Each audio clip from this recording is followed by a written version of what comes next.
السلام علیکم ورحمۃ اللہ وبرکاتہ۔ الحمد للہ رب العالمین والعاقبۃ للمتقین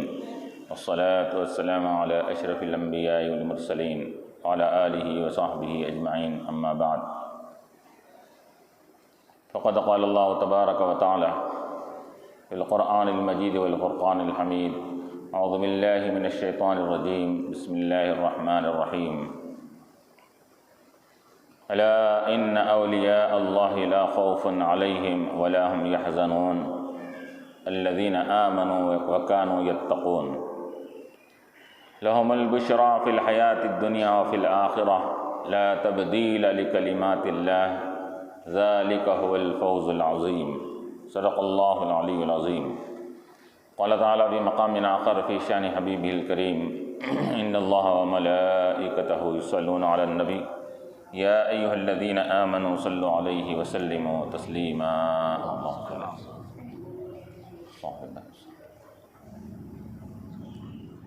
حاضرین کرام و معزز سامعین، جیسا کہ آپ جانتے ہیں کہ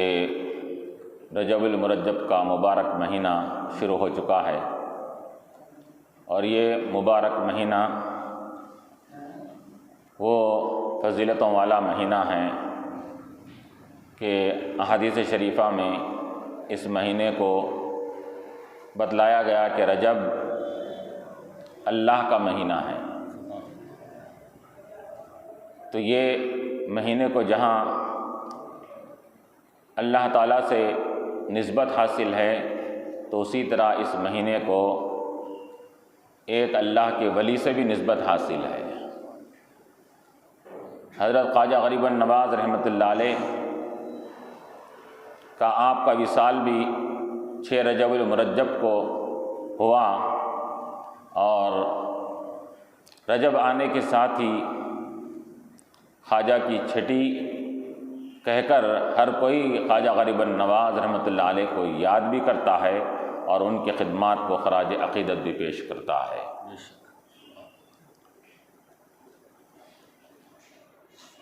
یہ اولیاء اللہ جس کے تعلق سے میں نے ابھی تلاوت قرآنی آیات کی، یہ اللہ کے اولیاء ولی، ان کو نہ کوئی خوف ہے نہ یہ رنجیدہ ہونے والے ہیں۔ یہ لوگ پکے مومن اور متقی پرہیزگار ہوا کرتے تھے،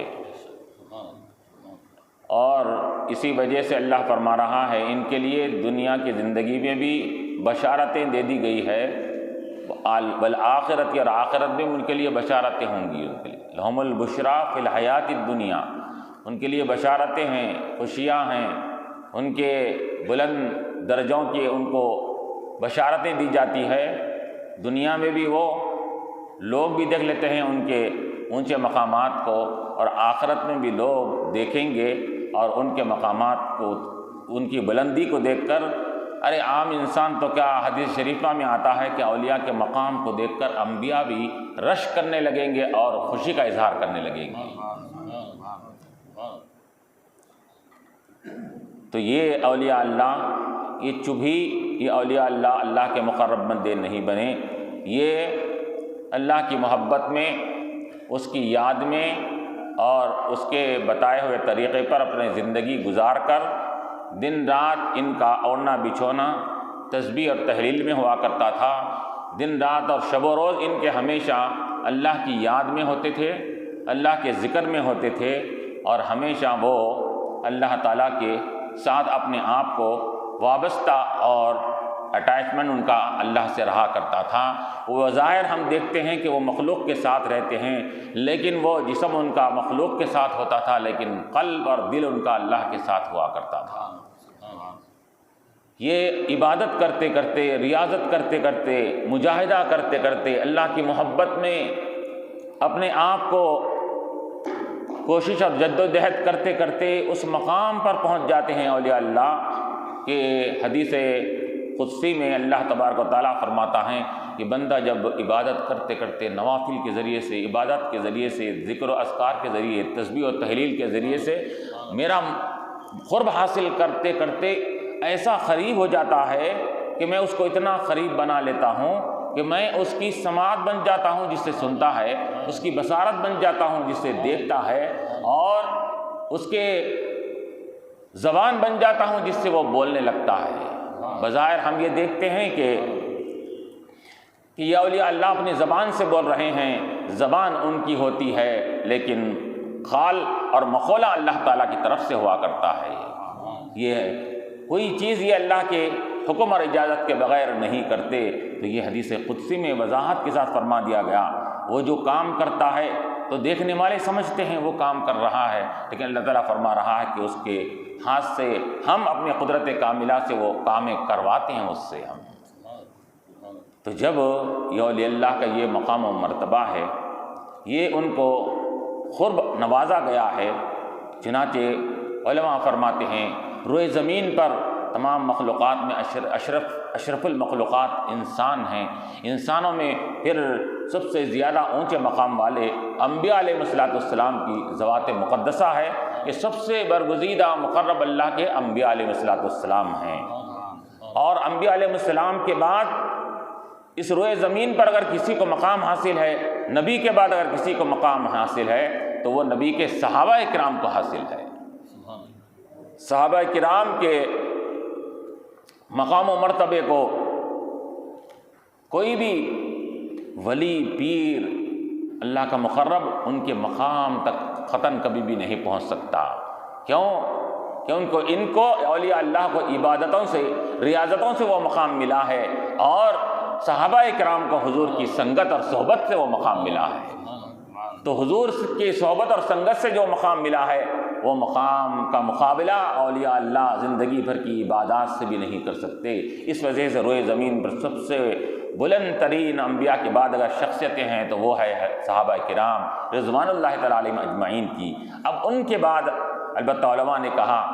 کہ ائمہ اربعہ کا مقام ہے، پھر اس کے بعد اولیاء اللہ کا مقام ہے، کہ یہ اللہ کے اولیاء اللہ یہ اللہ کے نزدیک یہ ایسا قرب خاص اور مقام و مرتبہ رکھتے ہیں کہ اللہ تبارک و تعالیٰ ان کی قدر فرماتا ہے، اور ان سے ہونے والے کاموں کی اپنے ذات سے وہ نگرانی فرمایا کرتا ہے۔ تو یہ اولیاء اللہ جب انبیاء اور صحابہ کے بعد ان کا مقام ہے، تو جیسا کہ روایات میں آتا ہے، علماء فرماتے ہیں کہ انبیاء علیہ السلام اللہ کی صفات کا پرتو ہوتے ہیں۔ انبیاء اللہ کی جو صفتیں ہوتی ہے، اس کے جو اللہ تعالیٰ کی جو اوصاف ہے، رحمان ہونا، رحیم ہونا، کریم ہونا، نرمی کرنے والا ہونا، یہ سب تمام صفاتوں کو انبیاء علیہ السلام وہ اللہ کی صفتوں کو پی لیتے ہیں، اس کا مظہر بن جاتے ہیں، تو ان سے وہی صفتیں سرزد ہونے لگتی ہے جو اللہ تعالیٰ کی جو صفتیں اللہ کے لیے خاص ہے۔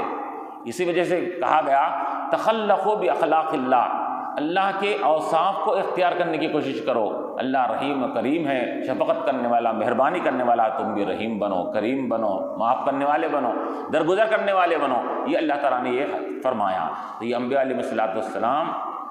یہ اللہ تعالیٰ کی صفات کا پرتو، اس کا مظہر ہوتے ہیں، اور اولیاء اللہ یہ انبیاء کی صفات کا مظہر بنتے ہیں۔ انبیاء کے اوصاف کو یہ اپنے اندر سمو لیتے ہیں، اپنے اندر وہ جذب کر کے وہ اس کا مظہر بن جاتے ہیں۔ تو جو انبیاء علیہ السلام کی جو صفتیں تھیں، وہ صفتوں کا پرتو، اس کی جھلکیاں اولیاء اللہ کی زندگی میں ہم کو نظر آتی ہے اور پائی جاتی ہے اس کے اندر۔ کیوں؟ اس وجہ سے کہ انبیاء علیہ السلام کی کیا کیا صفتیں تھیں خصوصی طور پر، کہ وہ پہلے کیا کیا کرتے تھے۔ وہ انبیاء علیہ السلام اپنی بات کو منوانے سے پہلے،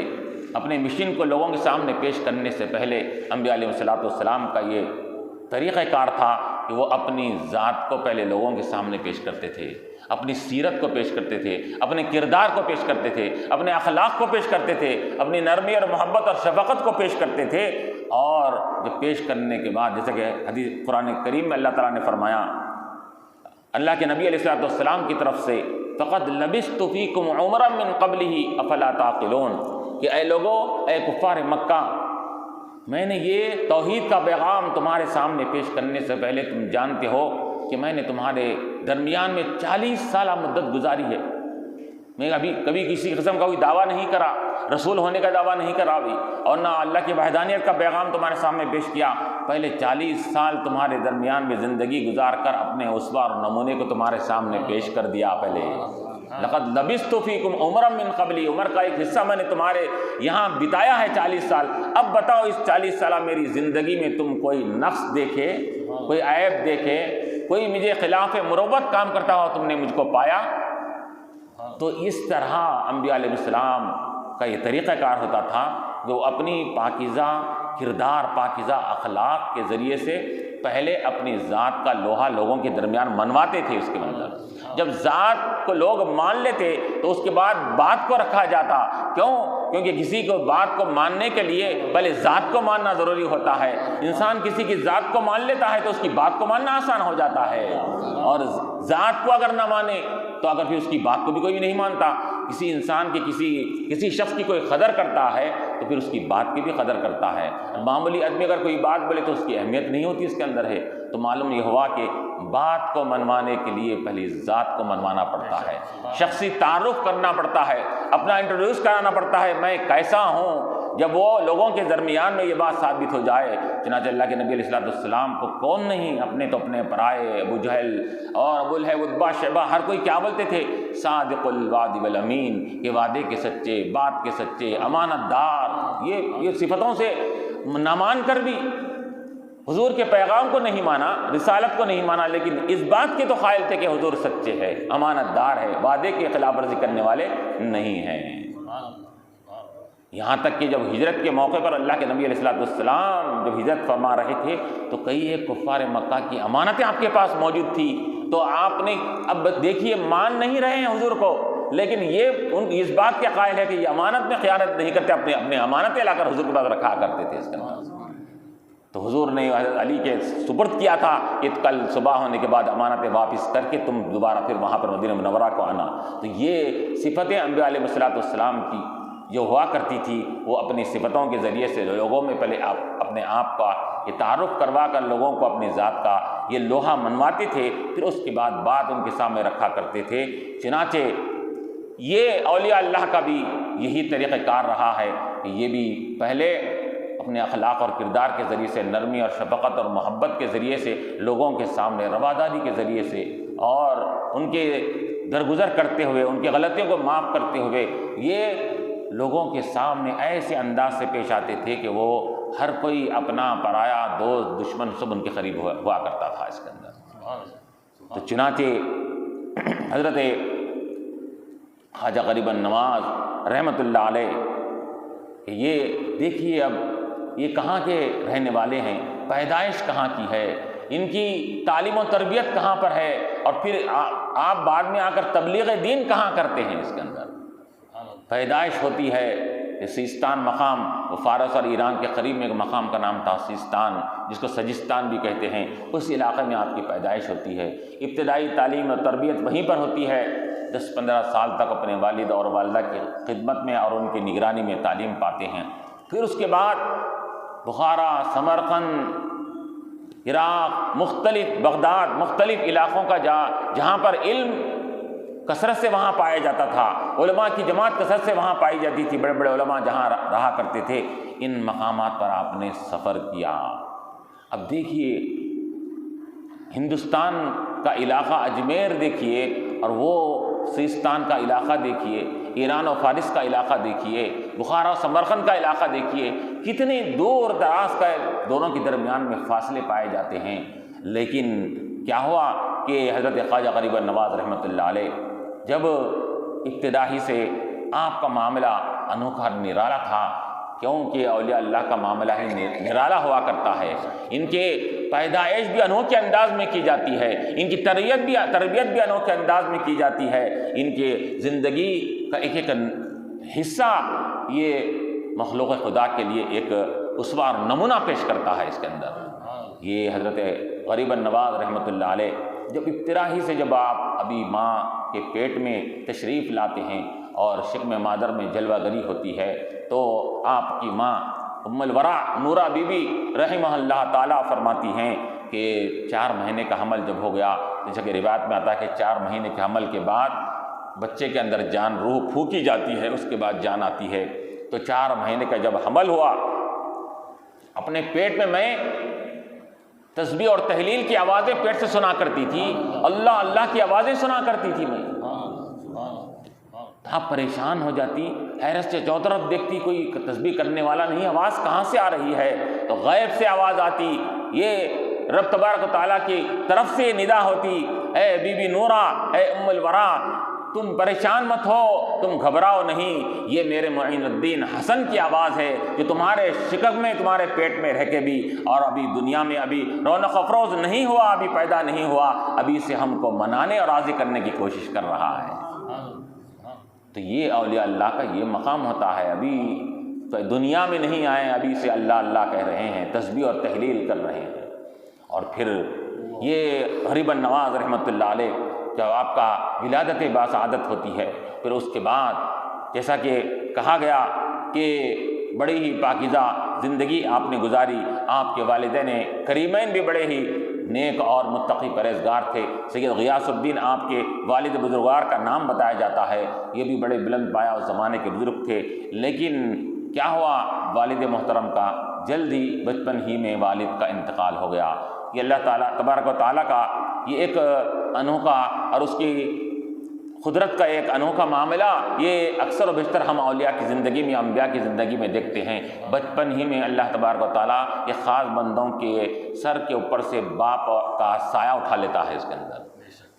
پدری محبت سے ان کو دور کر دیتا ہے، یہ بتلانے کے لیے کہ جو 70 ماں اور باپ کی محبت رکھنے والا ہے وہی ان کے لیے کافی ہے، کسی اور باپ کی محبت کی ان کو ضرورت نہیں ہے۔ تیسرا، ان کا بھی بچپن ہی میں ان کے والد کا انتقال ہو گیا، اور 10-15 سال کی عمر، اور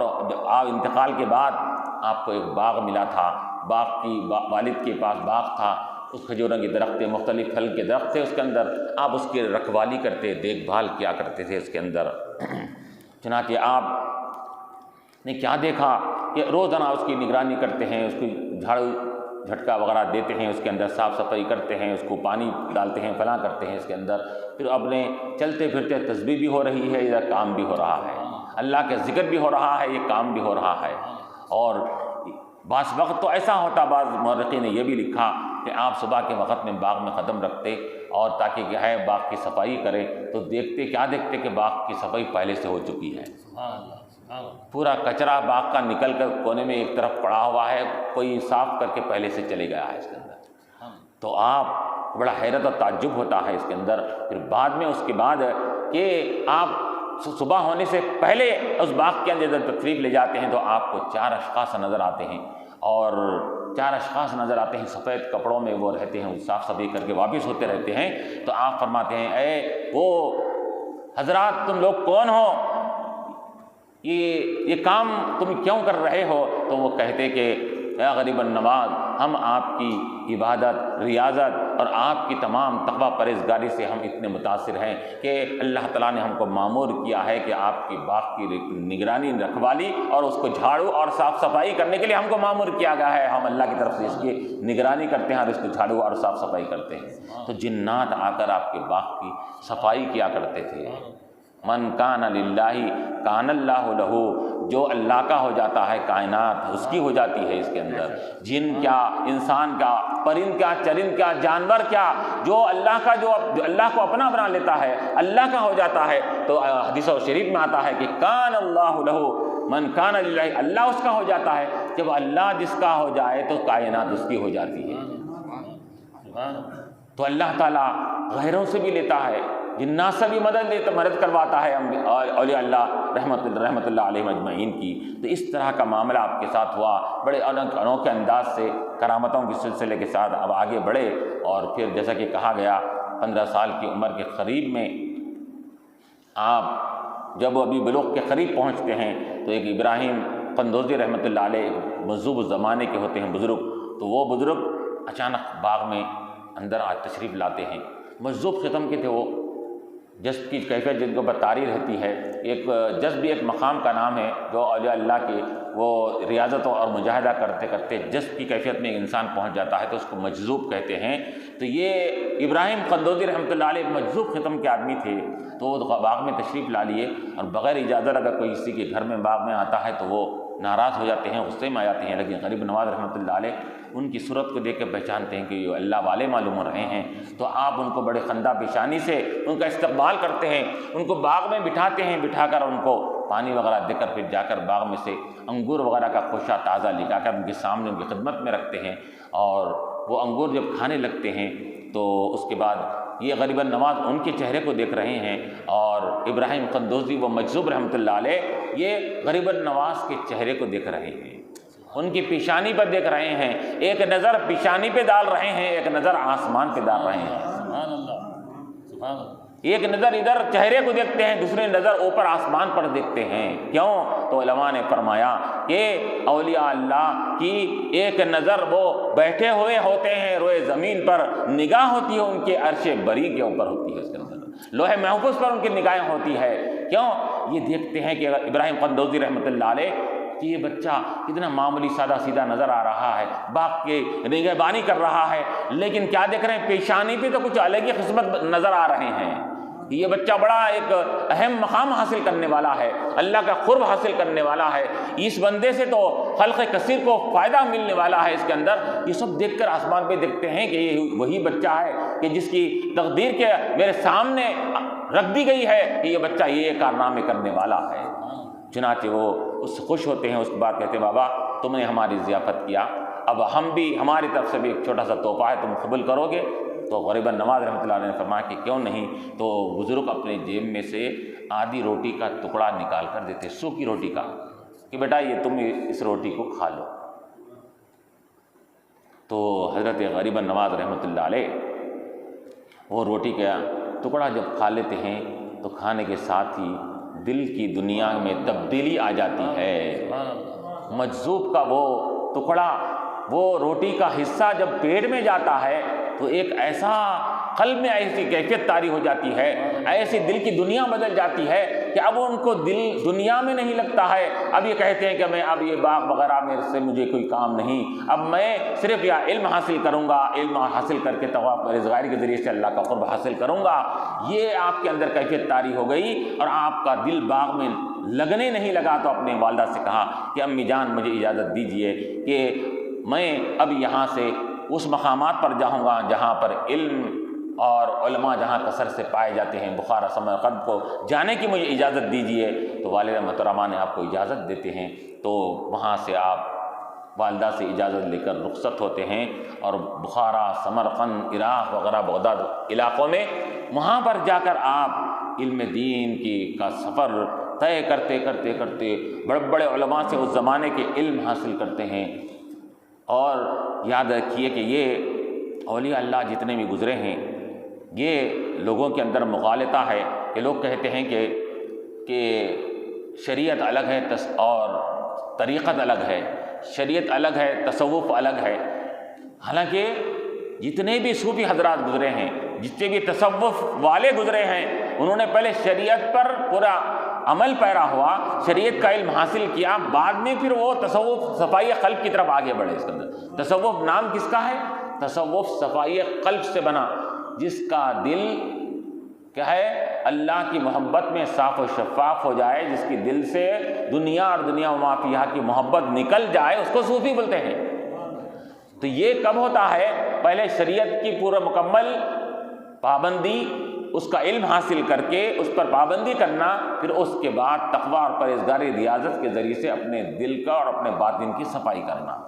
تو یہ جتنے اولیاء اللہ گزرے ہیں، انہوں نے ابتدا میں شریعت کے پورے علوم حاصل کیے، قرآن، تفسیر، حدیث، فقہ، تمام مختلف علوم کا حاصل کیا۔ یہ ظاہری علم اس کو کہا جاتا ہے،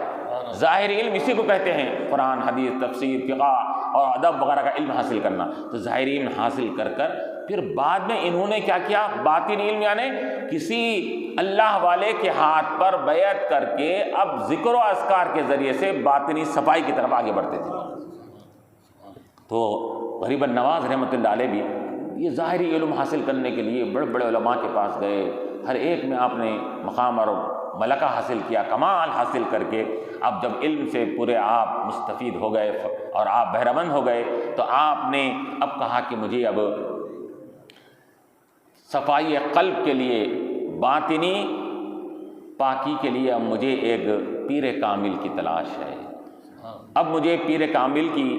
ضرورت ہے تاکہ میرا باطن ہر لحاظ سے پاک و صاف ہو جائے۔ اب دیکھیے کہ ان کا معاملہ ابتدائی سے نرالا اور انوکھا ہے، پیدائش سے پہلے سے صفائی قلب ہو چکی ہے، لیکن یہ اولیاء اللہ لاکھ بلند و بالا مقامات پر رہنے کے باوجود بھی انہوں نے کبھی بھی اپنی آپ کو اپنی زندگی کو کسی ولی سے دور نہیں رکھا، ہمیشہ ولی کی زندگی سے وابستہ رہے۔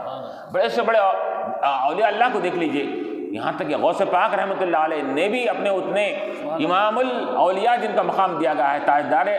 اولیاء جن کو کہا جاتا ہے، آپ نے بھی پیر کامل کے ہاتھ پر بیعت کیا اور اس کے بعد ان سے سلوک اور ریاضت پورے تمام چیزوں کو آپ نے طے کیا اس کے اندر۔ تو یہ اولیاء اللہ پیری مریدی اور کسی کے ہاتھ پر بیعت کرنے کو بڑے اہم سمجھا کرتے تھے، اس وجہ سے کہ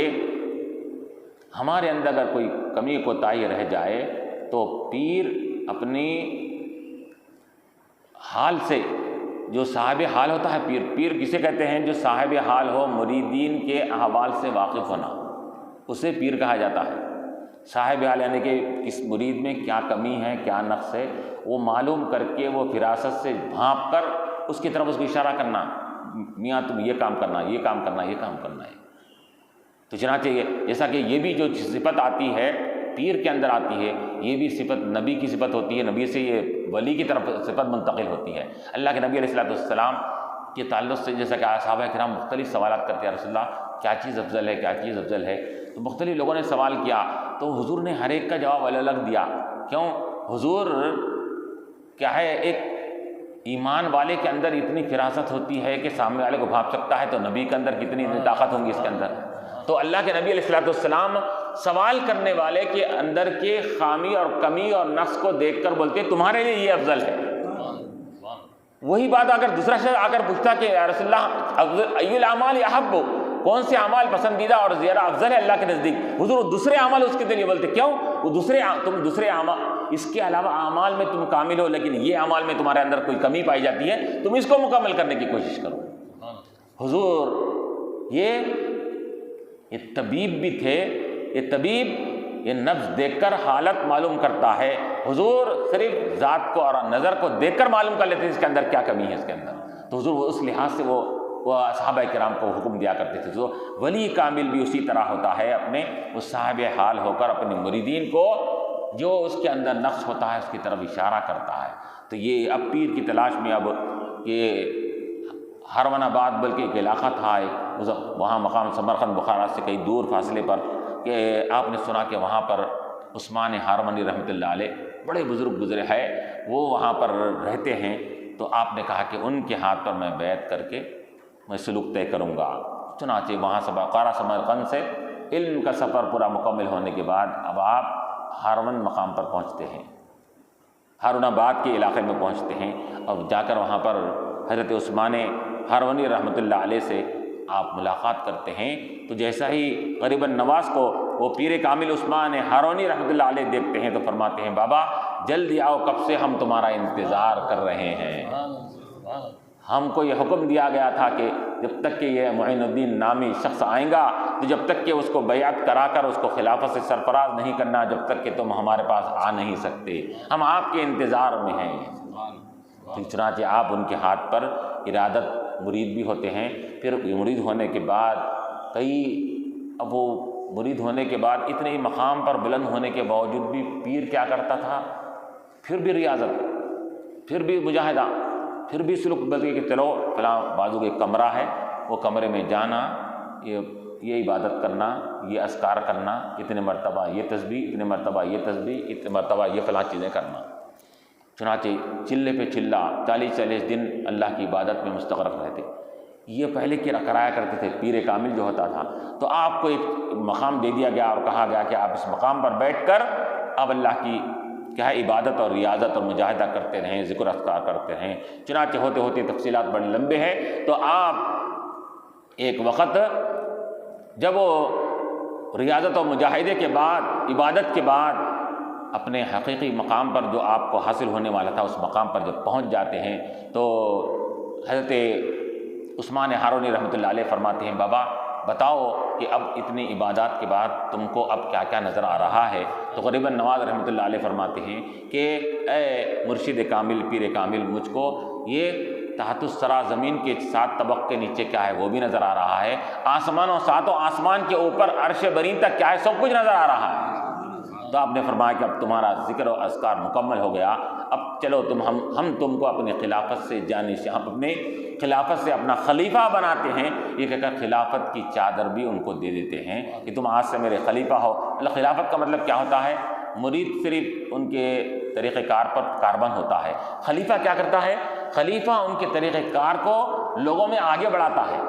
خلیفہ خلافت جس کو مل جاتی ہے تو اس کا مطلب یہ ہوتا ہے کہ وہ سلسلے کو، جو بھی سلسلہ ہوتا ہے اس سلسلے کو وہ خلیفہ کیا کرتا ہے؟ دوسروں کو بھی مرید کر سکتا ہے۔ مرید خالی دوسروں کو مرید نہیں کر سکتا، اگر پیر کا خلیفہ ہوتا ہے تو وہ خلیفہ دوسروں کو مرید بھی کر سکتا ہے۔ تو آپ نے خلافت دے کر فرمایا کہ اب ہمارا سلسلے کو آگے بڑھانا ہے، یہ تمہاری ذمہ داری ہے کہ ہمارے سلسلے کو آگے بڑھا کر لوگوں میں رشد و ہدایت کو عام کرے۔ تو آپ نے خلافت کی چادر سرفراز فرمایا، اور پھر اس کے بعد آپ نے کہا کہ حرمین کا اب تم ظاہری علوم سے بھی فیضیاب ہو گئے، باطنی علم کا بھی ایک مقام تم نے حاصل کر لیا، اب تم کو حرمین کریمین کی زیارت کا شرف حاصل کرنا ہے۔ تو روایتوں میں آتا ہے کہ آپ وہاں سے نکلتے ہیں، اور بعض روایت میں آتا ہے کہ آپ پیر کامل حضرت عثمان ہارونی رحمۃ اللہ علیہ بھی آپ کے ساتھ مکہ اور مدینے کو سفر کے لیے ساتھ ہو جاتے ہیں۔ تو اپنے پیر کامل کے ساتھ یہ پہلے مکہ مکرمہ کو پہنچتے ہیں۔ مکہ مکرمہ میں پہنچنے کے بعد یہ وہاں پر طواف وغیرہ کرنے کے بعد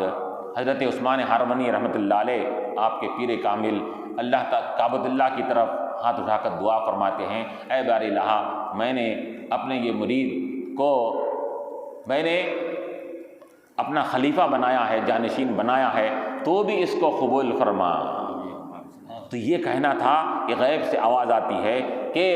اے عثمان ہارونی، تمہارے مرید کو ہم نے قبول و منظور کر لیا، اور ہم نے اس کو اپنے لیے پسند بھی فرما لیا،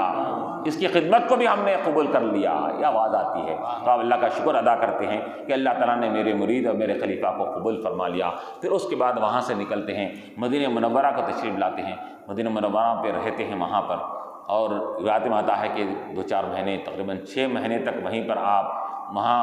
رہ کر حضور پاک علیہ السلام کی زیارتوں سے مشرف ہوتے جاتے ہیں۔ ان مسجد نبوی نمازیں پڑھ کر وہاں کی ثواب اور عبادت کا ثواب حاصل کرتے رہتے ہیں۔ ہوتے ہوتے اپنے پیر کامل سے کہتے ہیں کہ پیر کامل پوچھتے ہیں کہ تم کو کچھ نظر آیا، تم کچھ دیکھ رہے ہو خوابوں میں؟ ان کہتے ہیں کہ ابھی کچھ نظر نہیں آیا۔ تقریباً کئی مہینے گزرنے کے بعد، 2-4 مہینے گزرنے کے بعد خواب دیکھتے ہیں کہ اللہ کے نبی علیہ السلام حضرت غریب نواز رحمۃ اللہ علیہ کے خواب میں تشریف لاتے ہیں۔ خواب میں تشریف لا کر فرماتے ہیں کہ اے معین الدین، تو یہ معین الدین نام حضور پاک علیہ السلام کا عطا کردہ نام ہے۔ آپ کے والدین نے آپ کا نام حسن رکھا تھا، اور حضور پاک علیہ السلام نے لقب دیا اے معین الدین، تم سرزمین ہند کی طرف جاؤ، اجمیر تمہارا ہیڈ کوارٹر ہوگا، وہاں جا کر دین کی خدمت کرنا، رشد و ہدایت کو پھیلانا وہاں پر۔ چنانچہ خواب دیکھتے ہیں، خواب دیکھ کر اپنے پیر کامل اور ولی کامل اور مرشد کامل سے اس کا ذکر کرتے ہیں کہ مجھے یہ خواب پڑا ہے، اور مجھے کہا گیا ہے کہ میں سرزمین ہند کی طرف، حالانکہ اس طرف میں تو آج تک گیا بھی نہیں، نہ ہندوستان معلوم، نہ ہندوستان کا اجمیر کا علاقہ مجھے معلوم، کچھ بھی نہیں معلوم۔ تو آپ کے پیر کامل فرماتے ہیں عثمان ہارونی رحمۃ اللہ علیہ کہ کیا ہے کہ بابا، جب اللہ کے نبی علیہ السلام نے تم کو وہاں کی ڈیوٹی پر مقرر کیا ہے، وہاں کی خدمت پر تم کو مامور کیا ہے، تو اللہ کے رسول علیہ السلام ہی تمہاری مددگار رہیں گے، تمہاری رہبری اور رہنمائی فرمائیں گے۔ چنانچہ 1 دن کا عرصہ نہیں ہوا کہ پھر خواب دیکھتے ہیں۔ خواب میں کیا دیکھتے ہیں؟ تو حضرت غریب نواز فرماتے ہیں کہ اللہ کے نبی علیہ السلام آپ سے مخاطب ہو کر فرماتے ہیں کہ اے غریب نواز، سرزمین ہند کو تم نہیں پہچانتے کہے نا، تو لو دیکھو وہاں سے راستے پورے کھول کر بتا دیا کہ مدینے سے یہ راستے سے ہوتے ہوتے تم اجمیر تک پہنچو گے، یہ اجمیر کا علاقہ تمہارا ہیڈ کوارٹر ہوگا، یہ سرزمین ہند ہے، اور یہ ہیڈ کوارٹر تمہارا اجمیر شریف ہے۔ تو حضور نے وہیں پر کیا ہے رہبری فرما دی، بتا دیا کہ یہ تمہارا کیا ہے راستہ ہے۔ چنانچہ وہاں پر پھر اس کے بعد اب اپنے پیر کامل سے وداعی لیتے ہوئے آپ وہاں سے نکلتے ہیں، نکل کر اب مختلف مقامات کا سفر طے کرتے ہوئے کہ اب روایت میں آتا ہے کہ آپ بغداد شریف کو بھی جاتے ہیں، غوث پاک رحمۃ اللہ علیہ سے بھی ملاقات ہوتی ہے، غریب نواز رحمۃ اللہ علیہ کی، بلکہ مورخین نے یہ تک لکھا کہ دونوں کا زمانہ قریب قریب ایک ہی ہے، تقریباً 10-15 سال کا صرف فاصلہ ہے، غریب نواز رحمۃ اللہ علیہ اور غوث پاک رحمۃ اللہ علیہ۔ غوث پاک کا زمانہ ایک 15-20 سال پہلے کا ہے، آپ کا زمانہ ایک 15-20 سال بعد کا ہے۔ تو علماء نے کہا کہ اوپر سے ننیالی اعتبار سے دیکھا جائے تو ننیالی رشتے سے غوث اعظم رضی اللہ عنہ غریب نواز کے ماموں ہوتے رشتے کے، تو معلوم یہ ہوا کہ زمانہ ہی ایک نہیں تھا بلکہ خاندان اور نسب بھی ایک ہی تھا دونوں کا، کہ ننیالی اعتبار سے غوث اعظم آپ کے ماموں ہوا کرتے تھے اس کے اندر۔ چنانچہ مورخین نے لکھا کہ دونوں غوث پاک اور غریب نواز رحمۃ اللہ علیہ میں مناسبت بدرجہ اتم کامل پائی جاتی ہے کہ وہ بھی نجیب الطرفین، غوث اعظم بھی نجیب الطرفین، دونوں طرف سے سادات، یہ بھی دونوں طرف سے سادات، وہ بھی دونوں طرف سے سید، یہ بھی دونوں طرف سے سید۔ البتہ دونوں میں فرق یہ ہے کہ علماء نے کہا کہ غریب النواز رحمۃ اللہ علیہ والد کے سلسلے سے حسینی ہیں، والدہ کے سلسلے سے حسنی ہیں، اور غوث پاک والد کے سلسلے سے حسنی ہیں، والدہ کے سلسلے سے حسینی ہیں۔ تو یہ سلسلہ جا کر غوث پاک کا والد سے حسن، امام حسن مجتبیٰ تک پہنچتا ہے، اس کا حضور تک پہنچتا ہے، اور والدہ سے امام حسین رضی اللہ عنہ تک پہنچتا ہے۔ غریب النواز کا سلسلہ والد سے سیدھا جا کر امام حسین تک پہنچتا ہے، والدہ سے امام حسن رضی اللہ تعالیٰ عنہ تک پہنچتا ہے۔ یہ اس اعتبار سے چنانچہ علماء نے کہا کہ غوث اعظم رضی اللہ تعالیٰ عنہ کو اللہ تعالیٰ نے ایک ولایت میں اونچا مقام عطا فرمایا تھا، وہ سلطان الاولیاء تھے۔ کون؟ غوث اعظم دستگیر سلطان کسے کہتے ہیں؟ بادشاہ کو کہتے ہیں۔ وہ سلطان الاولیاء تھے، تو اللہ تعالیٰ نے غریب النواز کو سلطان الہند بنایا، ہندوستان کے بادشاہ بنایا اس کا نام۔ چنانچہ اللہ کے نبی علیہ السلام نے جو آپ کو اجمیر کا ہیڈ کوارٹر دے کر بدلا دیا کہ تم کو یہاں پر تمہاری حکمرانی چلے گی، یہاں پر تم کو اپنا سکہ جمانا پڑے گا۔ اور پھر یہ معین الدین لقب کس نے دیا تھا؟ معین الدین لقب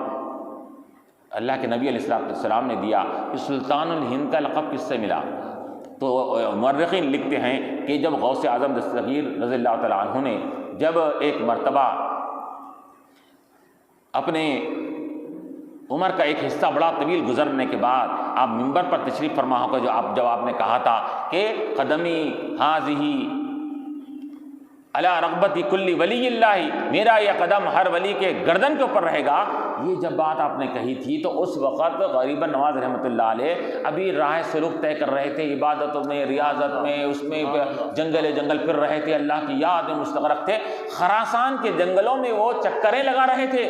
اور بغداد کی سرزمین پر غوث اعظم نے یہ اعلان فرمایا تھا، تو وہ خراسان کی زمین پر سے آپ کو غوث اعظم کے الفاظ آپ کے کانوں میں آ گئے کہ میرا قدم ہر ولی کی گردن پر ہے۔ تو غریب نواز رحمۃ اللہ علیہ نے اپنی گردن کو جھکا کر فرمایا کہ اے میرے سرکار غوث اعظم، آپ کا قدم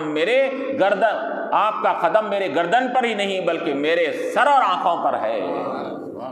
یہ فرمانا تھا۔ تو ادھر غوث اعظم دستگیر رضی اللہ عنہ نے فرمایا کہ تم نے ہمارے محبت میں تم نے اپنے انتہا درجے کا ثبوت دے دیا، ہم تم کو ہندوستان کی ولایت عطا کرتے ہیں، آج سے تم کو ہم سلطان الہند کہتے ہیں۔ تو سلطان الہند غوث پاک کا عطا کردہ نام تھا۔ تو یہ حضرت معین الدین حضور پاک کے علیہ السلام کی طرف سے لقب عطا کردہ تھا، تو وہ بغداد شریف سے ہوتے ہوئے، اور پھر اس کے بعد روایت میں آتا ہے کہ لاہور، پاکستان ہندوستان اس زمانے میں پہلے ایک ہی تھا نا، تو اس زمانے میں تو جب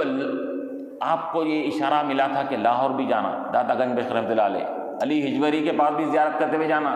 غوث پاک کے پاس گئے، مختلف بزرگوں کے پاس گئے، علی ہجویری داتا گنج بخش رحمۃ اللہ علیہ ایک بڑے بزرگ گزرے ہیں، ہند و پاک کے بہت بڑے بزرگ گزرے ہیں، ان کا سلسلہ بھی آج بھی جاری ہے بڑے۔ تو وہاں پر اب لاہور میں داتا گنج رحمۃ اللہ علیہ کے مزار کے پاس آپ 40 دن چلا کشی کرتے ہیں وہاں پر غریب نواز رحمۃ اللہ علیہ۔ بلکہ بعض روایتوں میں یہ بھی آتا ہے کہ حضور پاک علیہ السلام نے جب جانے کا حکم دیا تو کہا کہ چونکہ لاہور اور ہندوستان کا علاقہ تھا، تو حضور نے فرمایا تھا کہ دیکھو معین الدین، وہاں پر ہمارا ایک شیر بیٹھا ہوا ہے، اس سے بھی ذرا تم سہم کر رہنا، ذرا تم اس سے سنبھل کر رہنا، اس سے ہمارا ایک شیر وہاں پر لاہور میں بیٹھا ہوا ہے۔ کس کی طرف اشارہ کرے حضور؟ داتا گنج بخش علی ہجوری رحمۃ اللہ علیہ کی طرف سے حضور نے بیان فرمایا تھا۔ تو وہاں سے بیٹھ کر ان سے استفادہ کر کے، ان کے پاس رہ کے، زیارتیں کر کے، چلہ کشی کر کے وہاں سے اب روانہ ہوتے ہیں۔ اب آنا کہاں ہے؟ اب آنا ہے سرزمین ہند کی طرف آنا ہے، ہندوستان میں داخلہ ہوتا ہے۔ ہندوستان میں داخلے کے بعد پھر اب وہ راجستھان کا علاقے کی طرف آگے بڑھتے ہیں۔ اب وہ راجستھان کے علاقے سے آگے بڑھنے کے ساتھ ہی وہ اجمیر، اسی کے علاقے، راجستھان کے علاقوں میں سے ایک کیپٹل مقام تھا اجمیر۔ اب وہاں پر آپ کو وہاں پر ہیڈ کوارٹر کے مقام پر اجمیر بنانا تھا۔ اب وہاں داخل ہوتے ہیں۔ روایت میں آتا ہے کہ جس زمانے میں آپ کا سن ہجری 530 کے آس پاس آپ کی ولادت ہوتی ہے، 630 اور 27 کے آس پاس آپ کا وصال ہوتا ہے، 90 سال کی زیارہ آپ نے عمر پائی تھی، تو تقریباً 90-95 برس یہ آپ کا زمانہ 530 سے لے کر 630 کے درمیانے حصے میں آپ نے زندگی پائی تھی ظاہری اعتبار سے۔ تو وہ زمانہ کیا زمانہ تھا؟ تو بتاتے ہیں، مورخین لکھتے ہیں کہ ہندوستان کی سرزمین پر، خواہ وہ راجستھان ہو یا کسی اور علاقہ ہو، مشرق و مغرب، شمال جنوب، تقریباً علاقوں میں بت پرستی، غیر اللہ کی عبادت کرنا اور دیوتاؤں کی عبادت کرنا، بس یہی لگا ہوا تھا۔ وہ اللہ کو کوئی پہچانتا نہیں تھا، جانتا نہیں تھا، اسلام سے کوئی واقف نہیں تھا، مسلمان کا نام و نشان نہیں تھا وہاں پر کوئی بھی۔ تو اب غور کیجئے، علماء فرماتے ہیں کہ ایسے مقام پر جہاں پر کوئی اللہ کو جانتا ہے، نہ رسول کو جانتا ہے، نہ اسلام سے واقف ہے، نہ اسلام کیا مذہب ہے، کیا سکھاتا ہے، اس سے کوئی بھی واقف نہیں ہے، لیکن اس کے باوجود بھی ایسی سرزمین پر جب آپ نے قدم رکھا، جو سرزمین کفر و شرک کی وجہ سے، بت پرستی کی وجہ سے تاریکی کا قدا بنی ہوئی تھی، تاریکی کا مقام بنی ہوئی تھی، گھٹا ٹوپ اندھیرا وہاں پر چھایا ہوا تھا، مورخین نے لکھا کہ وہاں پر کون سی ایسی چیز نہیں ہوں گی جس کی عبادت نہیں کی جاتی تھی؟ سورج کی، چاند کی، جانوروں کی، گائے کی اور بتوں کی، ہر قسم کی وہاں پر پرستش کی جاتی تھی، پوجا کی جاتی تھی، اور ہر کوئی اپنے آپ میں مست تھا اور یہ سمجھتا تھا کہ میں جو کر رہا ہوں وہ حق ہے اور وہ صحیح ہے۔ اس کے اندر کوئی اس کے خلاف اگر کوئی بولتا تو وہ نہیں، اس کا دشمن بن جاتا، اس کی بات کو نہیں مانتا، اپنے مذہب کو وہ حق سمجھا کرتے تھے۔ اس کے اندر ایسے گھٹا ٹوپ اندھیرا جو کفر اور شرک کا پھیلاوا تھا، تو غریب نواز رحمۃ اللہ علیہ ایسے تاریکی کے مقام پر جب آپ قدم رکھتے ہیں تو آپ کے قدم مبارک کی برکت کا یہ عالم ہوتا ہے۔ جو سرزمین، جس سرزمین کے اوپر کفر و شرک کے، جس سرزمین کے اوپر کفر و شرک کے نعرے لگ رہے تھے، تو آپ کے قدم مبارک سے ایسا ہو گیا کہ اس سرزمین کے اوپر نعرہ تکبیر اللہ اکبر کی صدائیں گونجنے لگی۔ اس کے اندر آپ نے اپنی تبلیغ کے ذریعے سے، اپنے ارشاد کے ذریعے سے، واعظ و نصیحت کے ذریعے سے، اور آپ کی اخلاق، تواضع، نرمی، شفقت، سخاوت، ایسی سخاوت، ہر ایک کو نوازنا، بل روایت مورخین نے لکھا کہ زندگی میں بھی آپ کا لنگر ہمیشہ چلتا رہتا تھا، لنگر بل کے چلتا تھا وہ، تو وہ اپنے پرائے، اپنے مذہب والے، غیر مذہب والے سب آتے تھے، دن رات پکتا تھا، کھاتے تھے جاتے، پکتا کھاتے جاتے اس کے اندر۔ تو خواجہ کا لنگر خواجہ کی ہین حیاتی سے مشہور ہے اس کے اندر، تو آپ کے زمانے میں لنگر لگ جاتا تھا اس کے اندر، اور وہ ہزاروں قسم کے غریب محتاج لوگ آتے کھاتے چلے جاتے اس کے اندر، یہاں تک کہ وہ لنگر کے اوپر جو نگران تھا وہ ناظم، وہ کبھی اس کو پیسے کی ضرورت پڑتی تو آپ مصلی پہ بیٹھے ہوئے تھے، آ کر بازو بیٹھتا، پھر اشارہ کرتا کہ حضرت اب آج کل پکانے کے لیے مجھ کو پیسوں کی ضرورت ہے اس کے اندر، اور کیا ہے اب خزانہ ختم ہو چکا ہے، تمام سامان ختم ہو چکے ہیں، لانے کا ہے۔ تو غریب نواز رحمۃ اللہ علیہ مصلی پہ جو بیٹھے ہوئے ہوتے ہیں عبادت کرتے ہوئے، مصلی کا کونا ہٹاتے ہیں، کونا ہٹانے کے ساتھ ہی دیکھتا ہے وہ ناظم کہ اس کے مصلی کے نیچے سونے چاندی کے ڈھیر لگے ہوئے ہیں، فرماتے کہ کتنی ضرورت ہے، اس میں سے لے کے جاؤ بیٹا۔ تو وہاں سے لے لیتا، پھر اس جانماز کو پھر آپ سیدھا کر دیتے۔ اور مصاحبین کہتے ہیں کہ جب آپ عبادت سے اٹھنے کے بعد جانماز اٹھا کے دیکھیں تو وہاں کچھ بھی نظر نہیں آتا اس کے اندر، جب ضرورت ہوتی خزانہ آ جاتا، جب ضرورت نہیں رہتی وہاں سے خزانہ چلے جاتا اس کے اندر۔ تو یہ اس طرح لنگر آپ کا تھا، اور سخاوت کا یہ عالم ہے۔ سخاوت اسی کہتے ہیں کہ جو اپنے پرائے سب اس سخاوت سے فیضیاب ہوتے جائیں، اسی کو سخاوت کہتے ہیں۔ چنانچہ آپ کے اقوال میں سے ایک آپ کا ایک قول یہ بھی نقل کیا جاتا ہے کہ سخاوت کی بات آئی تو سخاوت آپ کو اتنی پسند تھی، خود بھی کرتے تھے اور اپنے مریدین ماننے والوں کو بھی سخاوت کی تلقین فرمایا کرتے تھے، اور کہتے تھے کہ بابا اللہ اس کے رسول کی محبت کرنے والا محبت کا دعویٰ کر رہا ہے تو محبت میں کب سچا ہے معلوم؟ محبت میں اسی وقت سچا ہوگا جب اس کے اندر 3 چیزیں پائی جائے گی، 3 صفتیں پائی جائے گی۔ اپنے مریدوں کو تلقین فرمایا کرتے تھے، کیا ہونا 3 چیزیں؟ ایک سخاوت، دریا کی طرح سخاوت ہونا، دریا جس طرح کے سخاوت کرنے میں اپنے پرائے کو نہیں دیکھتا، وہاں اپنے بھی جاتے ہیں غیر بھی جاتے ہیں، پانی حاصل کرتے ہیں، اپنے مذہب والے بھی جاتے ہیں غیر مذہب بھی جاتے ہیں، ہر کوئی جاتا ہے، پانی سے سریاب ہوتا ہے۔ تو اسی طرح تمہاری سخاوت بھی دریا کی طرح ہونی چاہیے، ہر ایک کو سخاوت کرو تم، وہ آج پرایا ہے، تمہاری سخاوت تمہاری داد و دہش کو دیکھ کر تمہارا اپنا بن جائے گا اس کے اندر۔ تو دریا کی طرح سخاوت ہونا اور سورج کی طرح شفقت اور نرمی ہونا لوگوں کے اوپر، کہ سورج جیسا ہر ایک کو شفقت مہربانی کر کے اپنی روشنی سے ہر ایک کو فیض یاب کر رہا ہے، تمہارے اندر بھی ایسی صفت ہونا کہ تم اپنی شفقت مہربانی نرمی کے ذریعے سے ہر ایک کو تم کیا ہے اپنی اس شفقت کی روشنی سے ہر ایک کو روشن کرنا، یہ دوسری صفت ہے۔ تیسری صفت یہ ہے کہ عاجزی انکساری ہونا، تو کیسے زمین کی طرح عاجزی انکساری ہونا، زمین کیسا اپنے آپ کو تمہارے سامنے بچھو دیا ہے اپنے آپ کو کہ تم اس کے اوپر رونتے ہیں، کودتے ہیں، چلتے ہیں، وہ کچھ نہیں کہتی، تو اسی طرح تمہارے اندر بھی عاجزی انکساری زمین کے تواضع کی طرح آنی چاہیے اس کے اندر۔ تو اور چنانچہ یہ 3 صفتوں اور خصوصی طور پر آپ اپنے مریدین اور معتقدین کو تلقین فرمایا کرتے تھے کہ بابا نماز کی 5 وقتہ جماعت کے ساتھ پابندی کرنا، کیونکہ نماز ایک راز ہے جو بندے اور معبود کے درمیان ہے، اور نماز معراج المومنین ایمان والوں کی معراج ہے۔ جو بندہ بھی جو کچھ حاصل کرتا ہے وہ اسی نماز، پہلے ابتدا نماز سے ہی ہوتی ہے، نماز سے حاصل کرتا ہے اس کے اندر۔ تو نماز پابندی سے ادا کرنا یہ ایک راز ہے بندے اور معبود کے درمیان میں، اور نماز کو خشوع و خضوع سے ادا کرنا، یہ فرمایا کرتے تھے آپ۔ خشوع و خضوع کہتے ہیں کنسنٹریشن،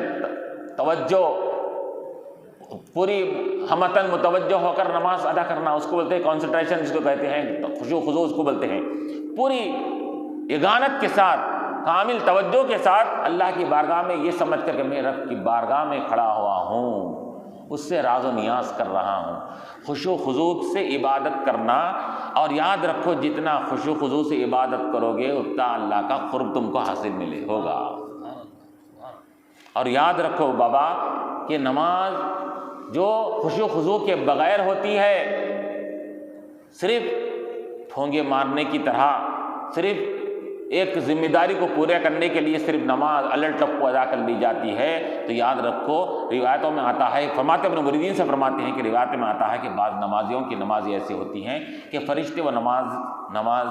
نمازیوں کی نمازی کو لے کر آسمانوں کی طرف چڑھتے ہیں تاکہ عرش تک رب کی بارگاہ میں پیش کریں، تو آسمان کے دروازے بند ہو جاتے ہیں اس کے،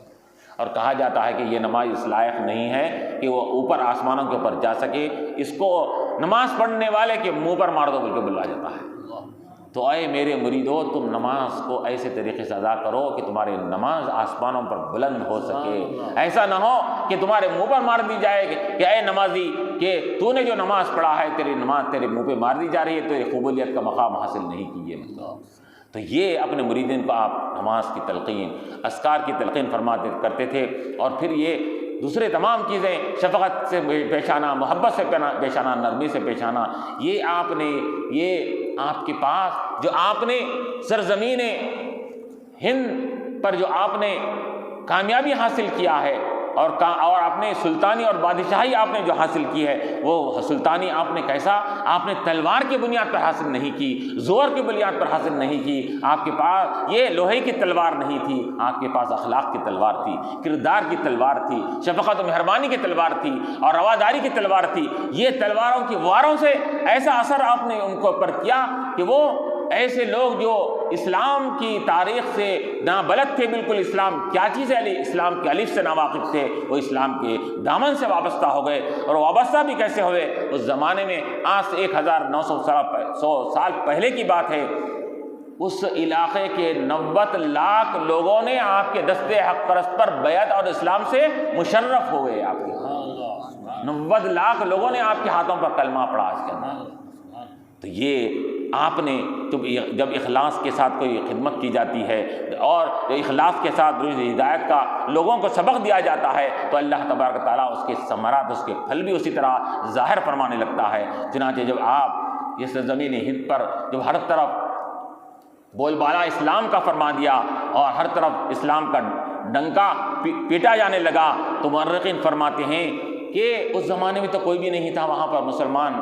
سب بت پرست تھے، مشرک تھے، کافر تھے. تو آپ آج جو جتنے مسلمان ہندوستان پر خصوصی طور پر جو پائے جا رہے ہیں وہ تمام مسلمانوں کے ایمان میں خواجہ کا ہاتھ ہے اس کے اندر. یہی نہیں، علماء فرماتے ہیں کہ اب اس کے بعد نسلاً بعد نسل قیامت تک جتنی اولاد پیدا ہوگی ان سب کے اسلام کا سرا خواجہ غریب النواز کو پہنچے گا، ان سب کے اسلام کا ثواب خواجہ غریب النواز کو پہنچے گا. کیوں؟ کیونکہ انہوں نے ذریعہ بنا اسلام کو پیش کرنے کا. تو جن لوگوں کو آپ نے اسلام سے وابستہ کیا ان بعد والوں کو قیامت کا یہ سلسلہ جاری رہے گا. اس کا ثواب غریب النواز رحمۃ اللہ علیہ کے روح اقدس کو ملتا رہے گا. یہ بزرگ ہستی جب دنیا سے آپ کا 527 یا 30 کے 627 اور 30 کے آس پاس میں جب آپ کا وصال ہوتا ہے تو بزرگان دین کا وصال بھی بڑے انوکھے انداز میں، شاندار انداز میں ہوتا ہے. ولادت بھی ہوتی ہے تو بڑے دھوم دھام سے آتے ہیں، جاتے بھی ہیں تو بڑے دھوم دھام سے جاتے ہیں. اللہ کے نبی علیہ لوگوں نے اس زمانے کے اولیاء اللہ نے دیکھا جب آپ کا وصال ہونے والا ہے رات میں کیا دیکھتے ہیں اولیاء اللہ. اس زمانے کے بڑے بڑے اولیاء اللہ کیا دیکھتے ہیں کہ حضور پاک علیہ الصلوۃ والسلام سرزمین ہند کی طرف ایسا تشریف لا رہے ہیں. لوگوں نے کہا یا رسول اللہ کدھر آپ تکلیف فرما رہے ہیں؟ تو فرماتے ہیں کہ معین الدین کے استقبال کے لیے ہم وہاں جا رہے ہیں. حضور غریب نواز رحمۃ اللہ علیہ کے روح اقدس کا استقبال کرنے کے لیے حضور پاک علیہ الصلوۃ والسلام تشریف لا رہے ہیں. اور پھر چنانچہ آپ جب جس رات میں آپ کا وصال ہوتا ہے تو یہ اولیاء اللہ کے سامنے جب لوح محفوظ سامنے رکھ دی گئی ہے تو ان کو لوگوں کی تقدیریں جب ان کے سامنے ہوتی ہے تو پھر اپنی موت سے آگاہی ان کو کیوں حاصل نہیں ہوگی؟ ان کو معلوم تھا کہ آج میں اپنے رفیق اعلیٰ سے ملنے والا ہوں، اپنے رب تبارک و تعالیٰ کا دیدار حاصل کرنے والا ہوں اور رب کے تبارک و تعالیٰ کی دیدار کے ساتھ حضور پاک علیہ الصلوۃ والسلام کا بھی دیدار کرنے والا ہوں. آپ نے رات میں اپنے مریدین سے کہہ دیا کہ میں اندر میں عبادت میں رہوں گا، تم مجھے ڈسٹرب نہیں کرنا، خلل نہیں کرنا. دروازہ بند کر لے کے رات میں عبادت و ریاضت میں اور ذکر و اذکار میں مشغول رہے. تو مریدین کہتے ہیں کہ باہر سے آوازیں آنے لگی، اب لوگ بے چین ہونے لگے. یہاں پر آواز کب تک آئی؟ سحر کے وقت تک آئی آواز. سحر کے وقت میں آواز ختم بند ہو گئی. اب لوگ یہاں پر انتظار کر رہے ہیں فجر کی نماز میں حضرت آئیں گے، نماز پڑھیں گے نماز ہم. لیکن کیا ہوا؟ فجر کی نماز ہو گئی، سورج نکل گیا، دروازہ نہیں کھلا.